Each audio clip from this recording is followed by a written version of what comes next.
What about a lookalike? Maybe it wasn't actually Jesus on the cross. Maybe it was somebody who looked like him. My understanding is that Islam or some Muslims hold to something like that. Yeah, Muslims claim that God, well, there's a couple different. One thing is that they only made Jesus appear to die. He was actually crucified. They made it appear that he died, and they removed him off the cross. God healed him and took him to heaven. The other is that God made another one, like maybe Simon of Cyrene, or as the Gospel of Barnabas says, made Judas look like Jesus, and they took him and they crucified him instead. So couple problems with that. One would be that's certainly not going to convince Paul, right? A lookalike.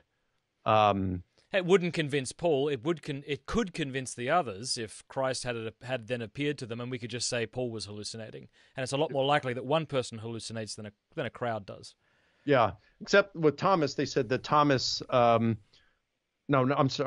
Judas, that the Gospel of Barnabas says that, he was made to look like Jesus. You got Matthew saying that he went out and hanged himself, right? Mm-hmm. And however you want to reconcile that with Acts, it says he fell headlong. But either way, they both reported that Judas had died. It's not like he just disappeared. He went out and died, committed suicide after that. So that wouldn't fit with that kind of theory. And if then you got to look and you say, okay, was this a supernatural thing that someone was made to look like Jesus? Or was this just mistaken identity? If you're looking at the Muslim view that God made someone look like Jesus, then why?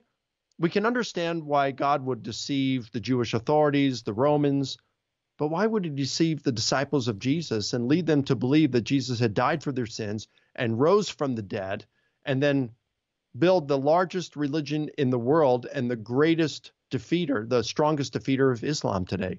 Why would he do that? Wouldn't seem to be very wise of God. And the Quran refers to the disciples of Jesus as Muslims. And that means that God deceived Jesus' disciples who were Muslims. And if he's willing to deceive them, how do you know that he's not deceiving you and Muhammad's followers back then and you today? You couldn't know that. That's a very good response. Have you debated Muslim scholars on this point? I have. I can tell. Hey, if you enjoyed that clip, you will absolutely love the full interview, so click right there to enjoy the whole thing. Also, a big thanks to these groups who made that interview possible. Learn more in the show notes below about these guys. They're absolutely incredible, and honored to have them as sponsors. Oh, and also, if you haven't subscribed yet, click subscribe and then that bell button.